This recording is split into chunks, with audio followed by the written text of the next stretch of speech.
This week on the VC React podcast, Beco Capital just closed $307 million across two funds, from pre-seed all the way to IPO. Can one VC firm really outperform across the entire capital stack? Is MENA finally getting into the full stack venture platform play? Then a green shot in AgriTech, Egypt's Aydi raises $7.5 million to launch its AI-powered agronomy assistant, Orth. Is this the moment where AgriTech becomes truly investable because of AI? Meanwhile, the PIF is buying EA, yes, that EA, the FIFA EA, for $55 billion. The US forced TikTok to sell to an American buyer, and now it's brokering a deal for a major American company to be sold to a foreign one. Why?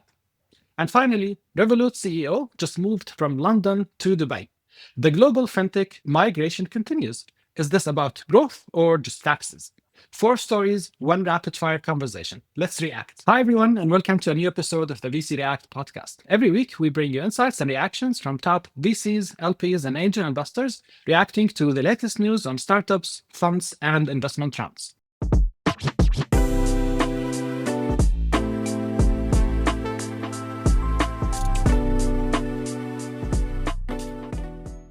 Let's jump into it with our guests for today.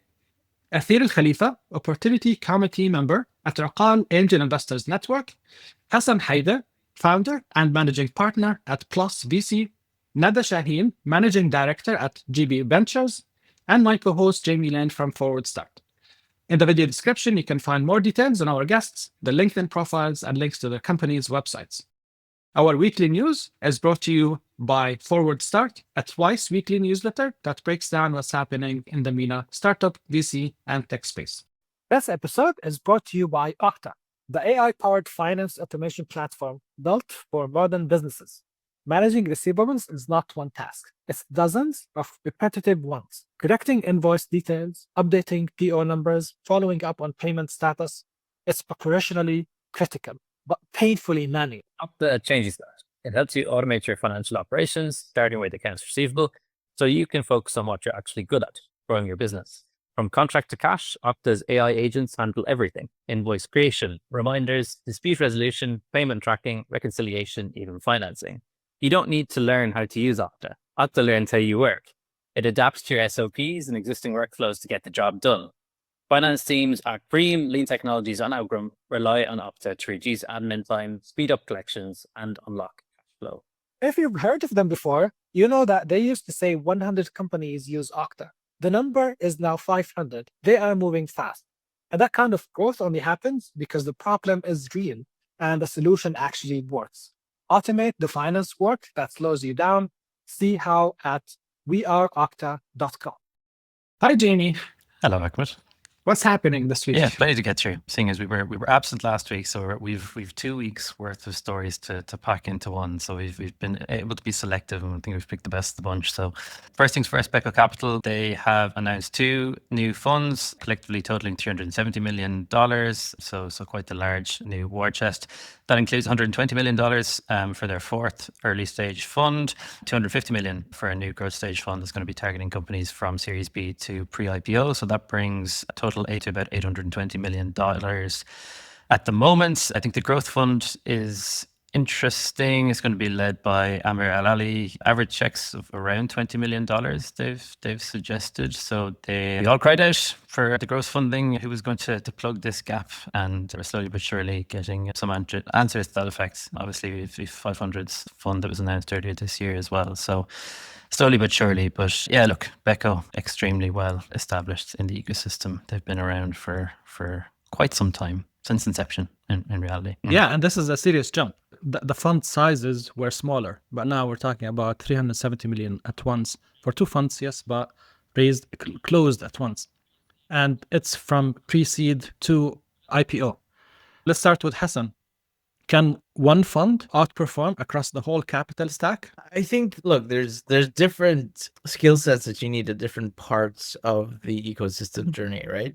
So right at the beginning, at pre-seed, seed, you're kind of really betting on the team, maybe a little bit the idea, but mostly it's the team at that stage.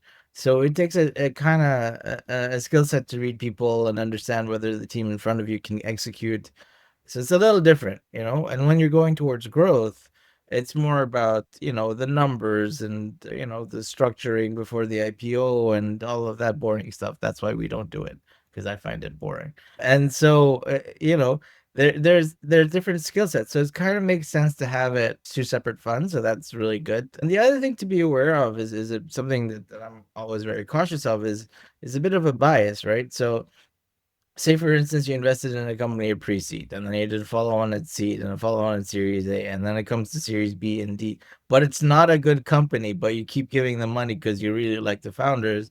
It's not going to be in the best interest of your investors at that stage. So by splitting the funds into, a growth stage fund with a different team and a early stage fund with a different team, I think that makes quite a lot of sense, and you've seen it play out in a bunch of different firms across the world. So it's really cool. Like, it's amazing. The counter argument would be, hey, we cover the companies in all of their stages. We provide it. Once you're in for good. We give you all the capital you need. Some companies shouldn't be in for good. Like, they're probably crap. So you don't want to throw more money at bad companies, right? So you need to make sure that there's a bit of a difference between when a company is actually doing well and deserves that second round of funding, and a company that isn't really doing well and shouldn't be getting that low growth funding. And Okay. then the other thing that's in the region that's interesting is that there's not actually a lot of growth investors. So I'm gonna wait to see whether the growth fund is only going to invest in Beco related companies, or are they going to be open to invest in companies from all across the ecosystem. So that'll be interesting to see. But yeah, we've needed it. Like, it's one of the main issues that we have in the ecosystem right now. We didn't have funds that were able to write 10 million plus checks, and now that goes around. So that's great. I agree with Hassan's point that, it's smart play that they separated those two funds. One is focused on early stage and one on growth stage. And it's exactly what you said. It requires completely different skill sets. I mean, at early stage, even the valuation is mostly art than science. You're betting on people, potential, vision. But as you move towards growth or a later stage, it becomes more of a science than an art, because you start to price companies based on their revenue multiples, their unit economics, their cash flow predictability. So completely different skill sets, and even the due diligence shifts too. In the early stage, it's more regarding founder credibility and storytelling. But in the growth stage, you're looking at audit financials, you're looking at customer concentration, you're looking at governance framework. So it's a smart play that they separated these two, and then they need to ensure they have the right people, looking at those two different stages. But what's interesting is that you see that in the kingdom, we're seeing a lot of venture funding happening. I mean, if you looked at the SVC and the Magnet report for the first half of this year alone, the kingdom has reached 860 million. Now that's more than half of the MENA region combined, and it even surpasses the whole of 2024.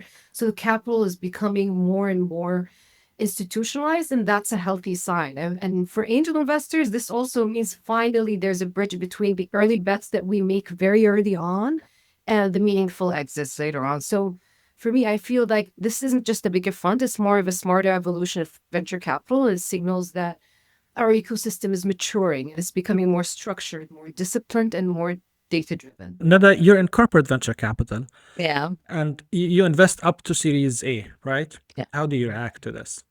Yeah, actually, we always had this lake of the growth ups investments. There are a lot of early stages investors, but it's very small and rare to find people who are investing with Series A, Series B, and IPOs. So it's a good news actually to find more players in this area. But I guess it's hard to have all the range starting from the very early stage and to the IPOs. I guess it's a smart move to split it to two different entities. But also, is it make sense that we promise to take the company from the early stage to the IPO or for good? Who's doing this, or who's can give this promise to a startup? So I guess it should be there's a criteria, very tough criteria or very clear criteria about the startups who are going to raise the next rounds from Beco. I guess it should be very clear, because startups might feel like I'm in the process with Beco. I took like the first check, so I'm fine for good of the It founders. might yeah. make the founders feel more comfortable Lay down. now. Yeah, Yes. yeah. Jamie, is it I good was for going the to say, does founders to feel signaling comfortable? become an issue now, where maybe it hasn't necessarily been in the past, and that we haven't had many firms that have had the ability to support from early stage onwards to growth stage? So it hasn't.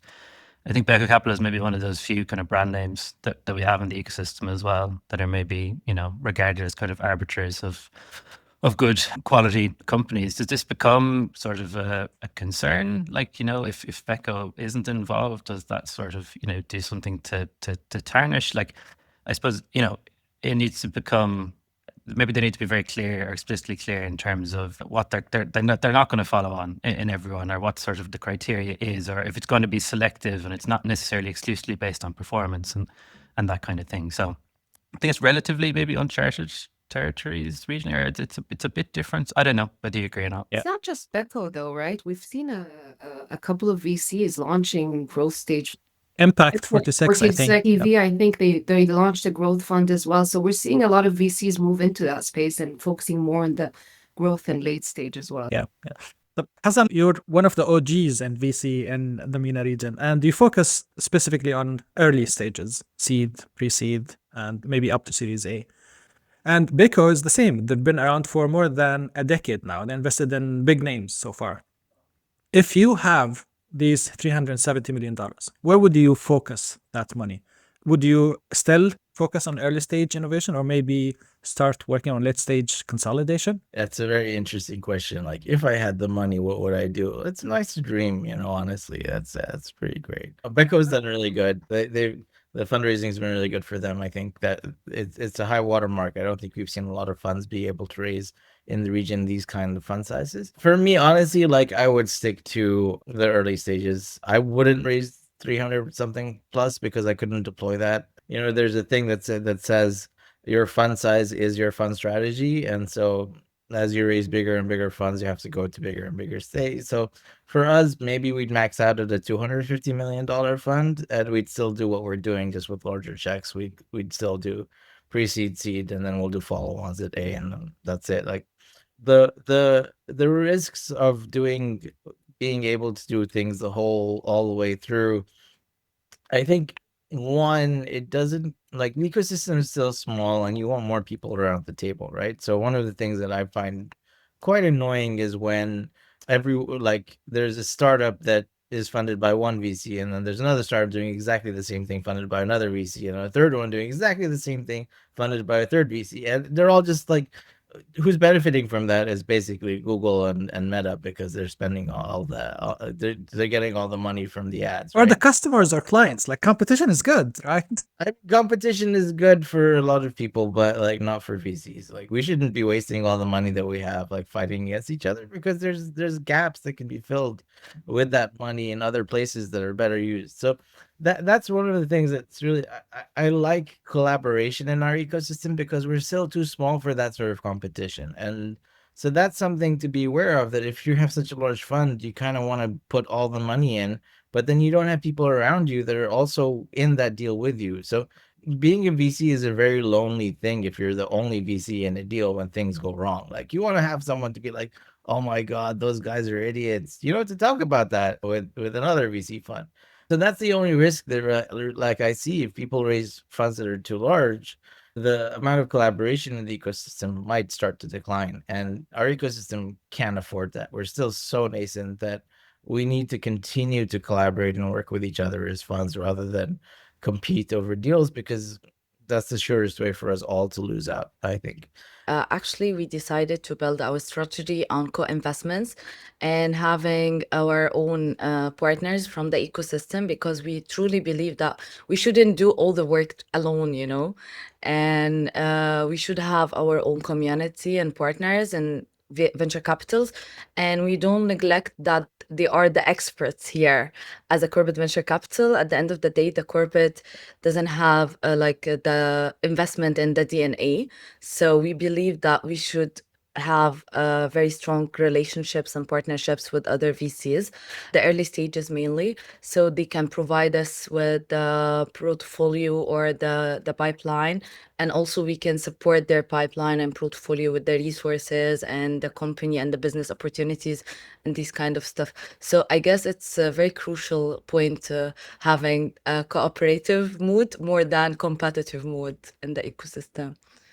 Here, I actually launched the first CVC within cybersecurity in Saudi, and we followed this same approach. Instead of competing with VC funds, we actually collaborated with them. We invested in VC funds, and especially disappointing. I want people to fight. Why? I want people to compete. I want to hear more. No. I want to hear more. That sounds a music to my Okay, ears. Atheer, say, yeah. It seems like we are bonding here, not fighting. cybersecurity sector is a very nascent industry in Saudi, and so the startups are actually in the West. They're in the US, they're in Europe. And so, instead of us trying to find the great startups, we actually invested in VC funds, and through our network of VC funds, they then recommend startups that we co-invest with. So I completely agree with that approach, and I think that's the right approach for corporates to take. It's very interesting. So you're saying corporate VCs could also be not just direct investors, but also LPs and other VC funds. Exactly. Why not? Yeah. You can get a good pipeline. Let the VCs do their job. You're a corporate. Focus on strategic investments. Let the VCs find the right deal flow for you. Communicate your strategic objectives, and they'll get you the right startups that fit your mandates.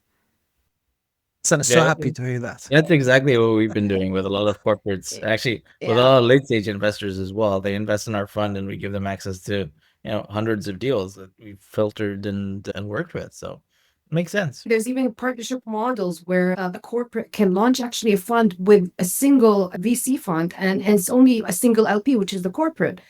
And you completely control the strategy and narrative for that fund. But the VC does all the work and the sourcing and the investments of that. Yeah, makes sense. Jamie, move us to the next Yeah, story. let's chat all things AgriTech. I believe this company is pronounced Aydi. I know this because I've gone through.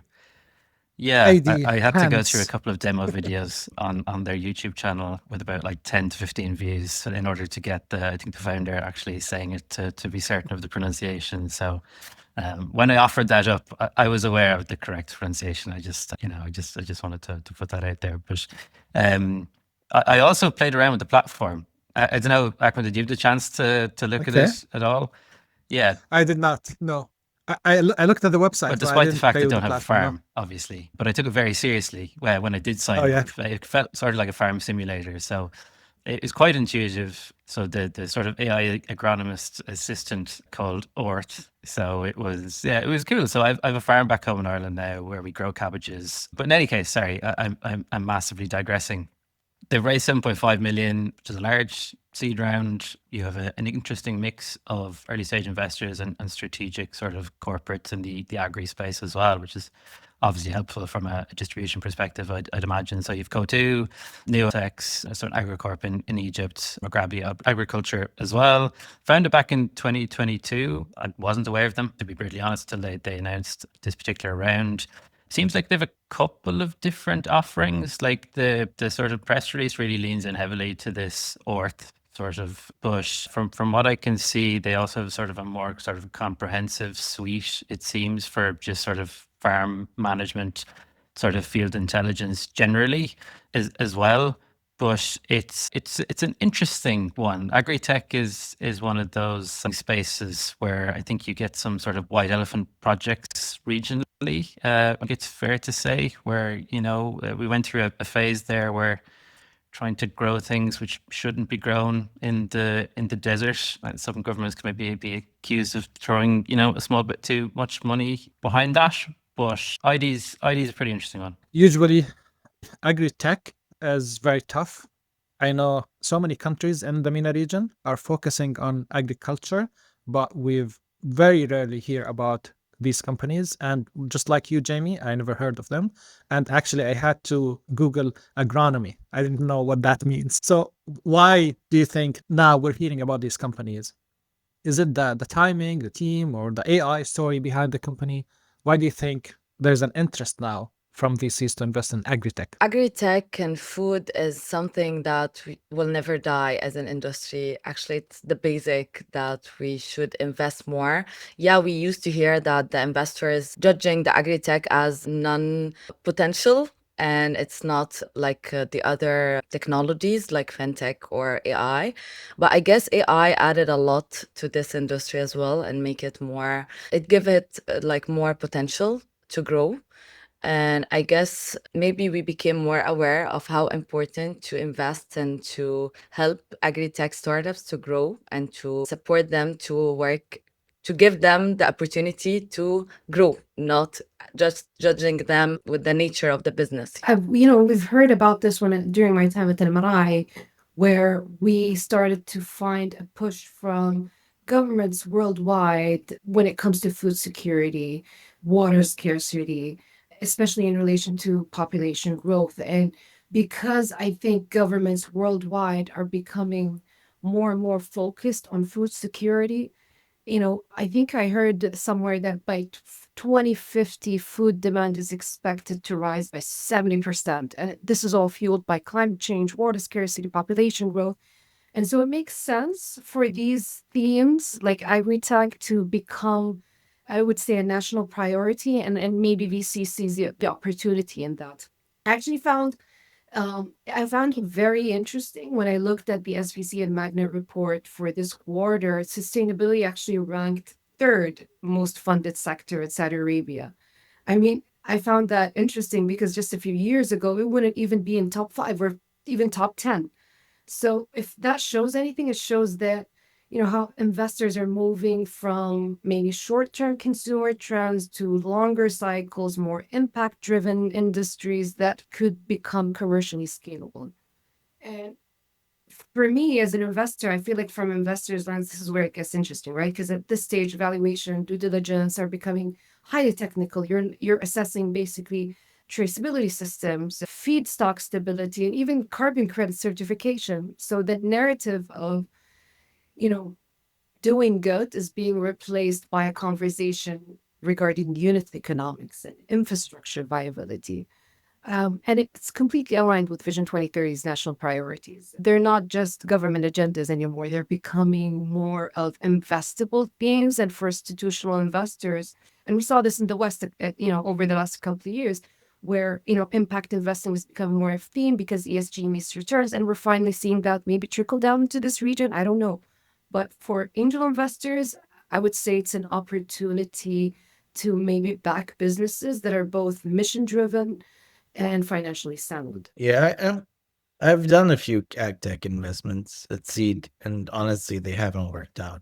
The thing is, it's a very difficult industry to crack into. So you have two different types of people that are working in that are that have the farms. So you have small farmers, small lot farm holders that have a different mindset, different opportunity set, and things that they're working on. And then you have the large, mega farms in the region that are doing things in a different way. And honestly speaking, selling to the mega farms has been so difficult. Like the sales process is ridiculous, and just to get it started to be activated in one of those mega farms, it's just so much. And it's just like I've seen startups die getting that contract, the contract signed, but getting it activated. I've seen startups die doing that.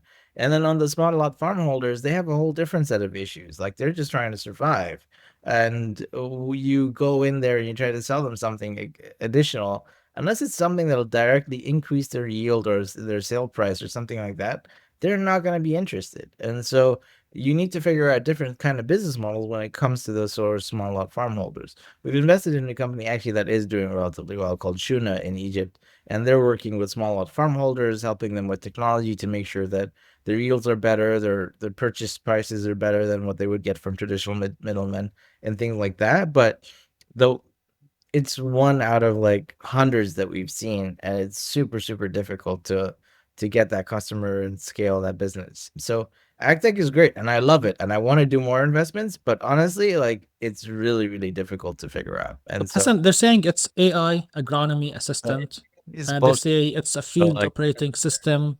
no, all of that's made up stuff, right? Like you can throw AI on anything. Like I don't care. Yeah. Like, is it really gonna have a real impact or not, right? So that's what you have to think about. And AI in most situations doesn't have that much of an impact in some businesses. This one, maybe it'll have a partial impact, but honestly, it'll have to have a real impact for them to be able to sell to the large farmers and to have them maintain and continue to pay for it. So the way that those large farms are run is just, it's ridiculously inefficient. But we've seen startups go to try and improve those efficiencies, and every single one that I've seen has not been able to do it. What would you want to see in an AgriTech company to say, okay, they've achieved product market fit? I wanted to ask Hassan the same question actually, because you are the only one who have done like investments in AgriTech. I never had the experience with AgriTech. I just integrated some of them with our farms and GB Corp. But actually, yeah, I'm curious to know the answer. Yeah, and it's like which segment are you going after? So if you're going after the small lot farm holders, it has to be, your business model has to be not like I'll take money from them. It's like I'm going to increase their revenues, and then from that I'll be able to figure out. So tests along those lines, and getting those small lot farm holders to use any kind of technology is a battle sometimes. You know, they're not the most technologically savvy sort of folks to really actively use technology unless it'll really help them benefit their day-to-day lives. So that I need to figure out, okay, have they figured out a business model that actually makes sense? Do they understand how the farmers think and how to get revenues and build a business around those? If it's a large scale, like going after large scale farms, then again, it's the same sort of thing. Do they understand how to sell to those farms? Have they been able to come out of a POC? Is there actual integrations that are happening with large scale farms that can then be duplicated across others? Because that's another thing. Like a large scale farm in Egypt operates very differently to like a date farm in Saudi, for instance, but both need some kind of technology. So yeah, give me signals that people are going to use your thing, and I think that's general advice in VC. Like, show me signals that people are going to use your thing and then pay for it. But yeah, having said this, like, I actually really love AgTech. Like, I want to invest in more AgTech companies because it's cool. Like, it's real stuff is growing out of the ground and it's feeding people. So I want to do more of that. But as an investment, I have met with one of the AgriTech startups, so I wanted him to add a future plan with the Fintech and actually leasing the farmers later on because it had the potential. And No, most of them, you've got to be really Yeah. careful with that because it's a real trap. The farmers can get stuck in that debt trap really quickly. that's why I wanted to take your opinion. Yeah. We should not be offering that kind of product to farmers unless it is specifically to purchase seeds or fertilizer or something that's going to increase their yield. If you give them cash as a loan, forget it. Like, you're not going to get that Yeah. money back. And most It's very microfinance tricky. systems have seen that sort of fail. Yeah, it's very tricky actually to lease your farmers, and then they are stuck with everything in life, with the money and the leasing and also the product, and they lose the business, the whole business. Yeah. Thank you, Hasan. Yeah, what were you gonna See, say? Just gonna say See. that Meanwhile, I think has an accelerator program called Sumbula, where it's purely focused on agri-tech startups, and they graduate, I think, 10 startups per cohort. I believe they're in their second cohort now, so maybe Hassan, if you want, you could actually go check it out. I can connect you with them. Yeah, I think one of our startups is going through that program now as well. So yeah, would love to. I like I want to do more investments, but it's just like hasn't worked out. It is. I was speaking It's a to tough one, Mark yeah. Khan from Omnivore. He's one of the foremost sort of, I suppose, agri-tech investors in an Indian context as well. And I think something that came up in our conversation a couple of weeks ago was, going into things with an agri-business mindset as opposed to an agri-tech mindset. So instead of trying to retrofit, you can get too attached to the tech and you can sort of romanticize that, but ultimately, the startup or the company needs to know what it wants to be when it grows up, and it's going to have to converge into something. And if you kind of don't have that figured out, then life is going to get a whole lot harder eventually.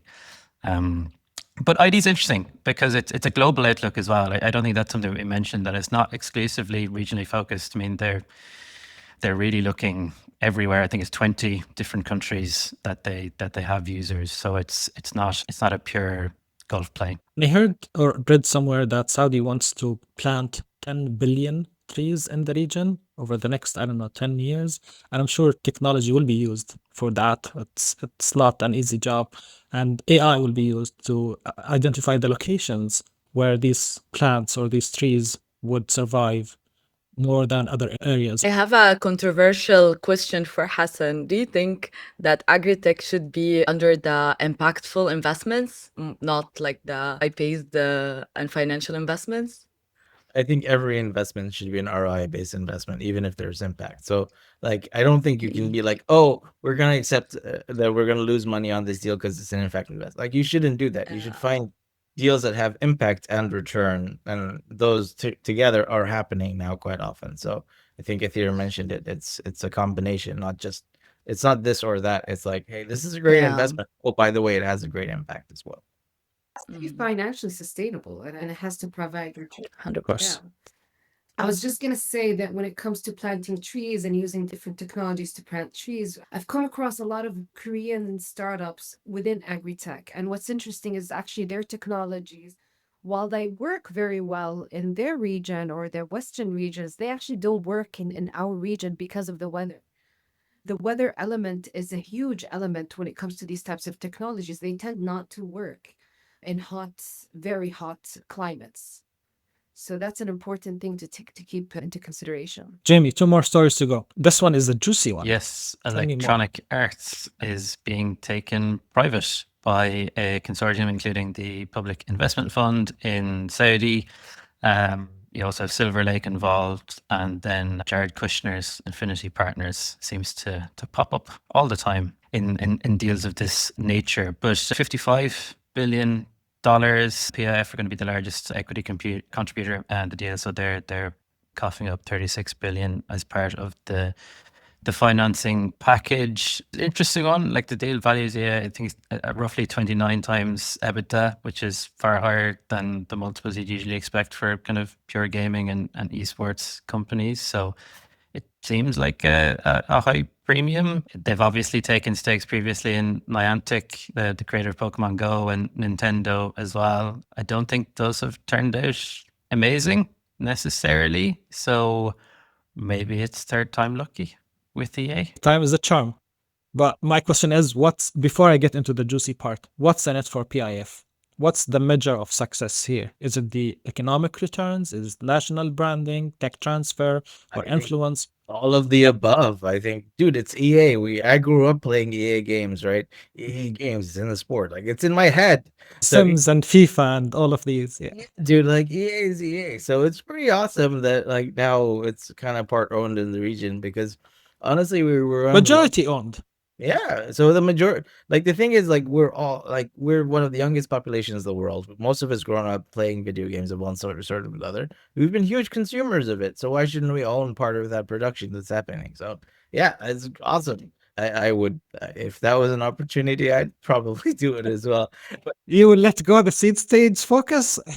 no, I'd probably be like, hey, it's EA, you guys go ahead and do that deal. Like, not me, I wouldn't do it, but someone else does I it. did. But EA is pretty awesome. Like, I think the thing is with video games, you have a lot of risk. So one of the things that the kingdom is doing quite a lot is they're investing in a bunch of gaming studios. And so we've been seeing a trend towards, like, a lot of, young gamers and stuff trying to build gaming studios and coming up with their first games, whether it's AAA or AA or whatever, in different genres and stuff. We've seen so many of them pitched to us, and there's 2 funds that are actively investing in those.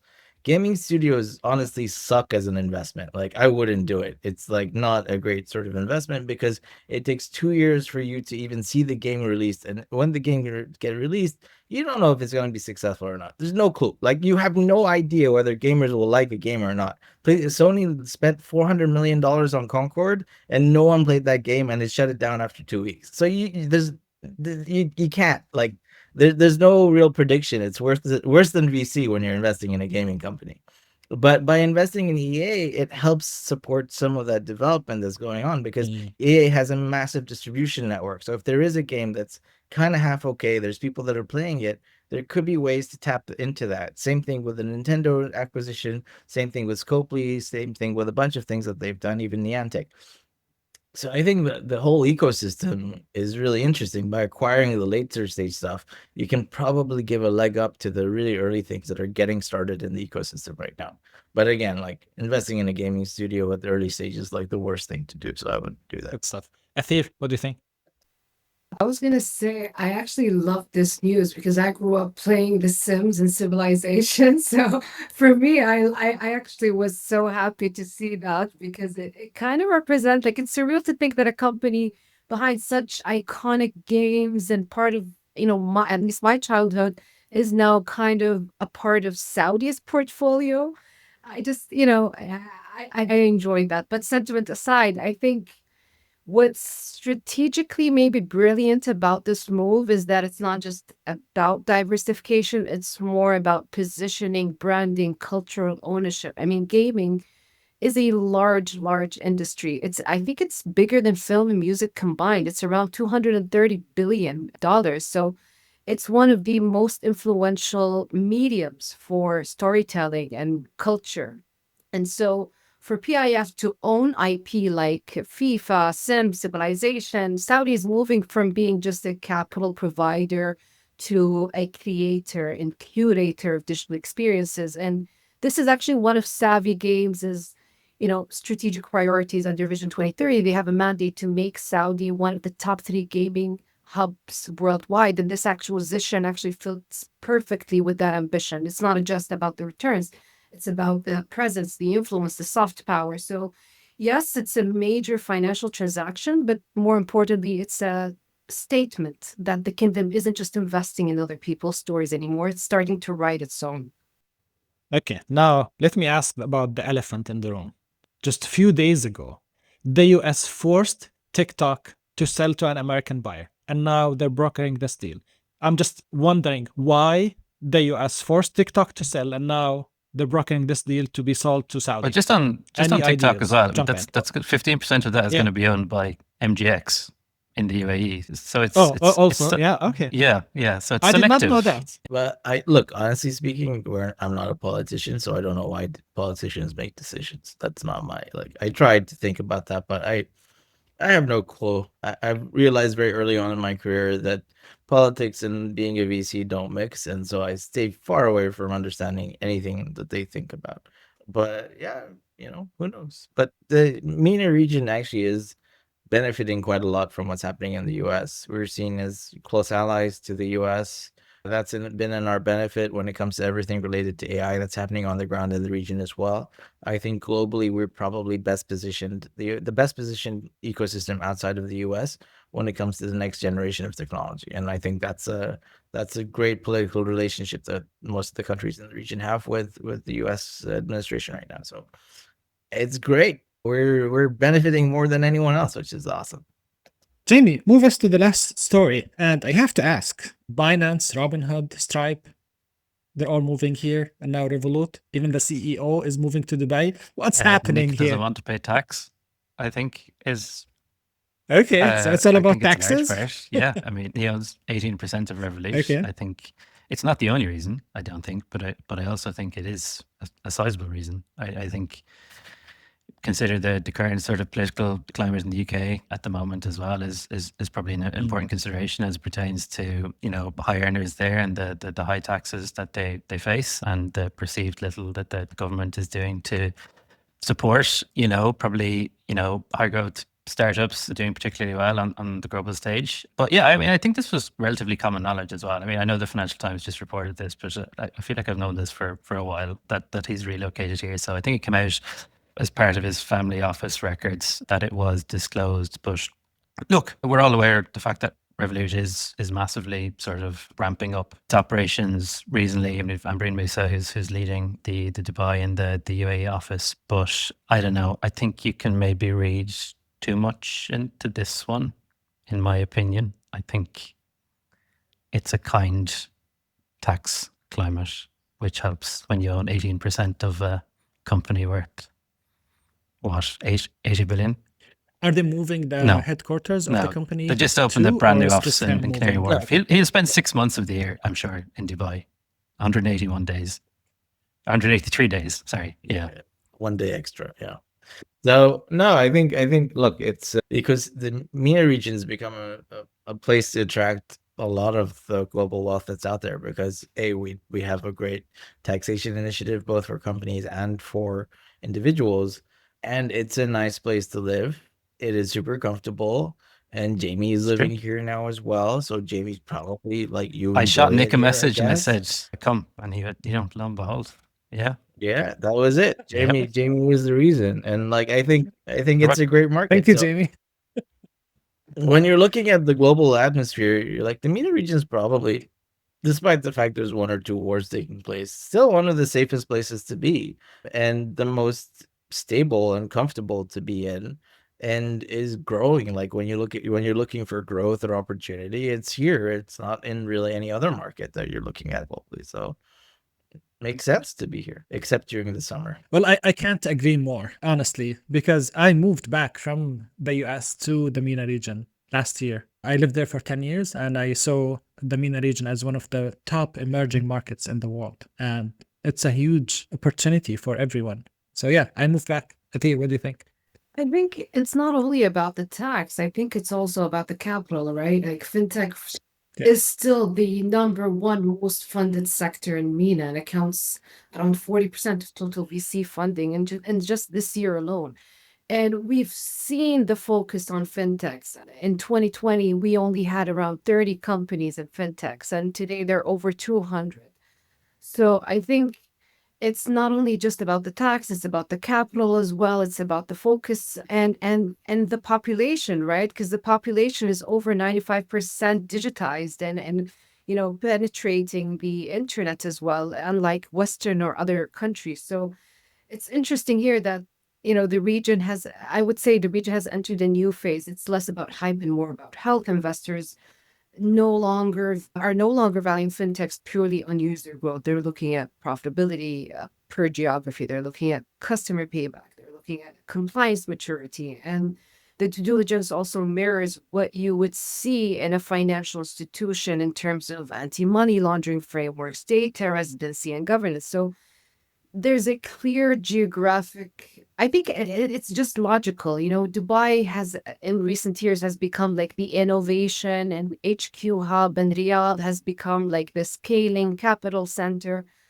And I don't know, the CEO moving here, it just means that global founders now see the Gulf as a place to operate, not just to raise capital. So this is, I would say, less about maybe relocation and more about repositioning of where the future of fintech is being built. Love that. And specifically Dubai, I think it's one of the only few cities in the world that really feels futuristic. I know you guys love, Jamie, you live in Abu Dhabi, but I prefer Dubai. I love I'd Dubai. love to move to Dubai as well. Says more about you than me, my friend. I like it. Okay. Team Dubai, Team Abu Dhabi. Before we wrap up, a big thanks to Okta for sponsoring today's episode. If you want to get paid faster, access financing, and automate your receivable process, head to weareocta.com. That is WEAREOCTA.com, and take control of your accounts receivable today.